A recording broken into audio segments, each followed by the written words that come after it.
दाऊद इब्राहिम के भाई अनीस का नाम फिर एक बार चर्चा में है। बताया जा रहा है कि दिल्ली पुलिस की स्पेशल सेल ने इस हफ्ते जिस आतंकी मॉड्यूल का खुलासा किया उसे अनीस इब्राहिम ने तैयार किया था। ये कोई पहली बार नहीं कि अनीस का नाम किसी आतंकी साजिश से जुड़ा हो। दाऊद के सभी भाइयों के बीच अनीस को सबसे खूंखार माना जाता है। आज जानेंगे इसी अनीस इब्राहिम की कहानी। अंडरवर्ल्ड और आतंकवाद का कॉकटेल नया नहीं है।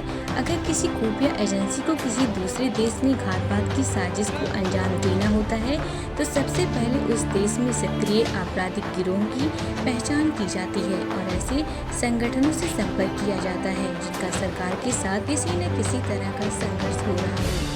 दरअसल ये तरीका अमेरिकी खुफिया एजेंसी CIA ने इजाद किया था।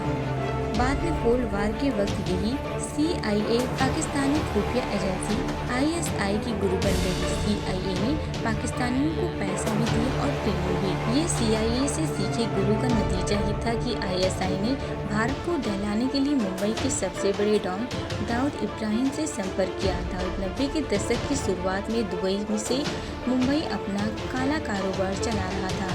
SI ने दाऊद को ऑफर दिया कि वो पाकिस्तान में उसके बसने और वहीं से अपना गैंग चलाने का पूरा इंतजाम कर सकता है। बदले में दाऊद को ISI के भारत विरोधी मिशन को अंजाम देना होगा।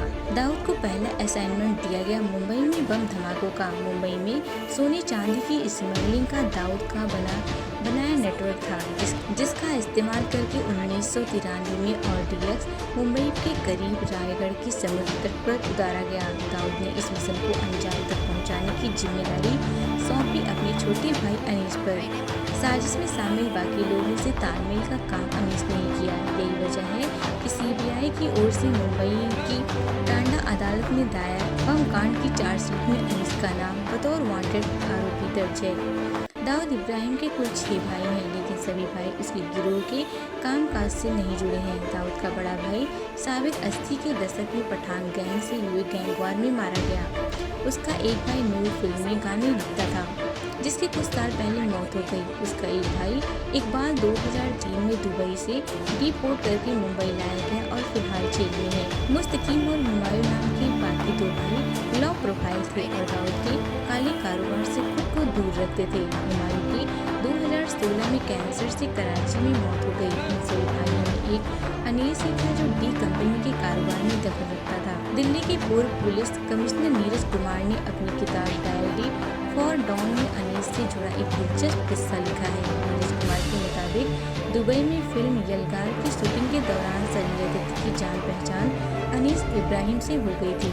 यहीं पर संजय दत्त ने अनीस से अपनी हिफाजत के लिए बंदूक भिजवाने की फरियाद की। अनीस ने अबू सलीम के जरिए भेजी गई हथियारों की खेप में से कुछ राइफल संजय दत्त के पास भिजवा दी। बाद में इन्हीं हथियारों को लेकर संजय दत्त की टाडा में गिरफ्तारी हुई और आर्म्स एक्ट में दोषी ठहराए जाने पर उन्हें 5 साल की जेल भी हुई। अनीस ने संजय दत्त को हथियार तो भिजवा दिए थे लेकिन इसकी जानकारी दाऊद को नहीं थी। जब दाऊद को ये बात पता चली तो उसने अनीस की खूब पिटाई कर दी। दाऊद ने खुद ये बात नीरज कुमार को फोन करके बताई। 90 के दशक में अनीस सबसे ज्यादा सक्रिय था।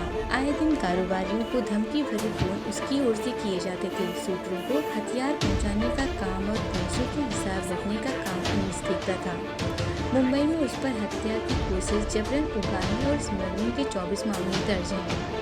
डी कंपनी में अनीस की हैसियत नंबर 2 की थी, लेकिन गिरोह में ही एक और शख्स उसके वर्चस्व को चुनौती दे रहा था और खुद को अनीस के बराबर मानता था। ये शख्स था छोटा शकील दाऊद का दाहिना हाथ माना जाता है। वो सूत्रों की प्रति तो करता ही था, डी कंपनी के प्रवक्ता के तौर पर भी काम करता था। छोटा शकील और अनीस इब्राहिम के बीच की कड़वाहट अंडरवर्ल्ड में सबको पता थी। छोटा शकील कभी अनीस को ज्यादा सम्मान नहीं देता था। बताया जाता है कि मुंबई की पाक मोरिया स्ट्रीट में जब डी कंपनी के लोग क्रिकेट खेलते थे तब सभी लोग अनीस इब्राहिम को अनीस भाई कहकर पुकारते थे, लेकिन शकील उसे सीधे अनीस कहकर संबोधित करता था। वो खुद को अनीस से कम नहीं समझता था। अनीस का नाम बीते 2 दशकों से खबरों से गायब था, लेकिन दिल्ली पुलिस की ओर से किए गए खुलासे के बाद उसका नाम फिर एक बार चर्चा में आ गया है। हाल ही में सालों में डी कंपनी ने भारत में अपनी गतिविधियां बंद कर दी थी। ऐसे में सवाल उठता है कि क्या दाऊद का गिरोह फिर एक बार सक्रिय हो गया है।